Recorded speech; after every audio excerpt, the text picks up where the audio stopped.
ఈ సృష్టిని సృష్టించక పూర్వం ఎలా ఉన్నాడో ఇప్పుడు అలానే ఉన్నాడు. ఈ సృష్టి లయమైపోయిన తర్వాత కూడా అలానే ఉంటాడు.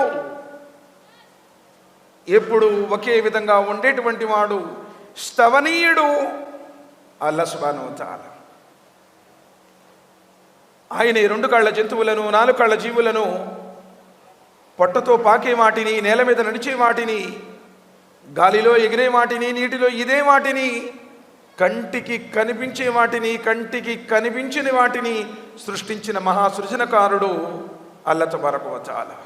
ఆయన అద్వితీయుడు, అగోచరుడు, అవ్యక్తుడు, అవసరాలు లేనివాడు, అవసరాలు తీర్చేవాడు, అష్టైశ్వర్యాలను ప్రసాదించేవాడు, అష్ట కష్టాలకు గురి చేసి పరీక్షించేవాడు అల్లాహ్ సుబ్హానహు వ తఆలా. సోదరులారా, సోదరిమణులారా, ఆ అల్లాహ్ యొక్క గొప్పతనాన్ని లిఖించడానికి, ఆయన మాటలు రాయడానికి ప్రపంచంలో ఉన్నటువంటి చెట్లన్నింటినీ కలాలుగా చెక్కి సప్త సముద్రాలలో ఉన్నటువంటి నీటినంతటినీ సిరాగా మార్చి ఆయన మాటలు రాయటం ప్రారంభిస్తే ప్రపంచంలో ఉన్నటువంటి చెట్లన్నీ అరిగిపోతాయి, సప్త సముద్రాలలో ఉన్నటువంటి నీరంతా ఇంకిపోతుంది. కానీ ఆయన మాటలు, ఆయన గొప్పతనం మిగిలే ఉంటుంది. ఆయన అల్లాహ్ సుబ్హానహు వ తఆలా. మరి కంటికి కనిపించినటువంటి అల్లాహ్ సుబ్హానహు వ తఆలా ఈ ప్రపంచంలో తన గురించి చాటి చెప్పడానికి,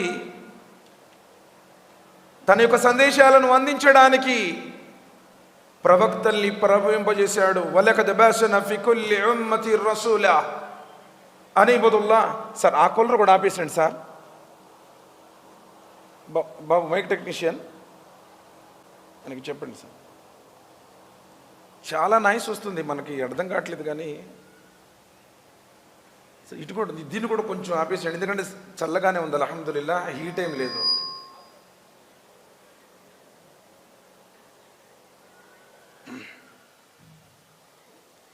ఒక భయంకరమైనటువంటి తుఫాన్ని మనకు తెలియకుండానే మనం బరాయిస్తూ ఉన్నాం. కొంచెం కష్టం ఉంటుంది సార్, దీనంటేనే కష్టం. స్వర్గం ఊరికనే రాదు. ఆనాడు వారు అతి భయంకరమైనటువంటి ఇసుక ఎడారిలో ప్రాణాలు అరిచేతులు పెట్టుకుని వెళ్ళారు, కొండ గృహల్లో నిద్రించారు, భార్య బిడ్డలు అష్టైశ్వర్యాలను అన్నింటినీ తృణప్రాయంగా విడిచిపెట్టేశారు. ఈరోజు కొంచెం సేపు కూడా మనం ఒక చిన్న కష్టాన్ని, శారీరకపరమైనటువంటి చిన్న బాధను కూడా సహించడానికి సిద్ధంగా లేము. కానీ బండెడ మట్టి కింద పనుకోవాలి ప్రళయం వచ్చేదాకా సమాధిలో. చాలా కఠినమైనటువంటి విషయం. సోదరులారా, జీవితం అయితే తాత్కాలికం. అల్లాహ్ సుబ్హానహు వ తఆలా కంటికి కనిపించినటువంటి వాడు. మరి కనిపించేటువంటి ఈ ప్రపంచంలో తన గురించి చాటి చెప్పడానికి వలకద్ బఅస్నా ఫీ కుల్లి ఉమ్మతి రసూలా అన్ ఇబుదుల్లాహ్ వజ్తనిబుత్ తాగూత్. ప్రపంచ ప్రజలారా, మీరు సర్వోన్నతుడైనటువంటి ఆ సృష్టికర్తను ఆరాధించండి, కల్పిత దైవాల ఆరాధనను విసర్జించండి. మీరు అనుభవిస్తున్నటువంటి ఈ జీవితం ఒక రోజున ముగుస్తుంది. మరణం తర్వాత శాశ్వతమైనటువంటి జీవితం ప్రారంభం కానున్నది అని భూమండలమైన ప్రతి భాగంలో దైవ ప్రవక్తలు వచ్చారు. ఏ జీవితం కోసమైతే నువ్వు ఆరాటపడుతున్నావో, ఏ ప్రాపంచిక భోగ లాలసుల కోసం, ఏ సుఖాల కోసం నువ్వు ఉవ్విళ్ళురుతున్నావో, మరణంతో ఈ జీవితం ముగుస్తుంది. మరణం తర్వాత శాశ్వతమైన జీవితం ప్రారంభమవుతుంది అని చెప్పడానికే ఈ ప్రపంచంలోనికి ప్రవక్తలు వచ్చారు.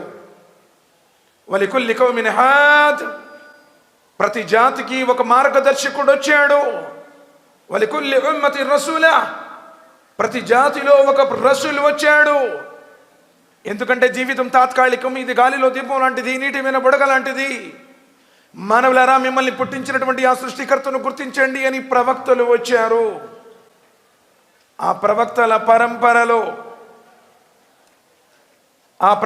పరంపరలో చిట్ట చివరి ప్రవక్త, కారుణ్యమూర్తి, హృదయాల విజేత, మానవ మహోదయులు, జగద్గురువు, జీవజల అమృతమైనటువంటి కౌసర్ని పంచేవారు, ప్రళయ దినం రోజున సిఫారు చేసేవారు, స్వర్గ ద్వారాలను తెరిచేటువంటి వారు, స్వర్గంలో అందరికంటే ముందు ప్రవేశించేవారు, స్వర్గంలో అత్యున్నతమైనటువంటి ముఖామి ముహమ్మద్ని అలంకరించేవారు, ఆఖరి ప్రవక్త ముహమ్మద్ రసూలుల్లాహ్ సల్లల్లాహు అలైహి వసల్లం.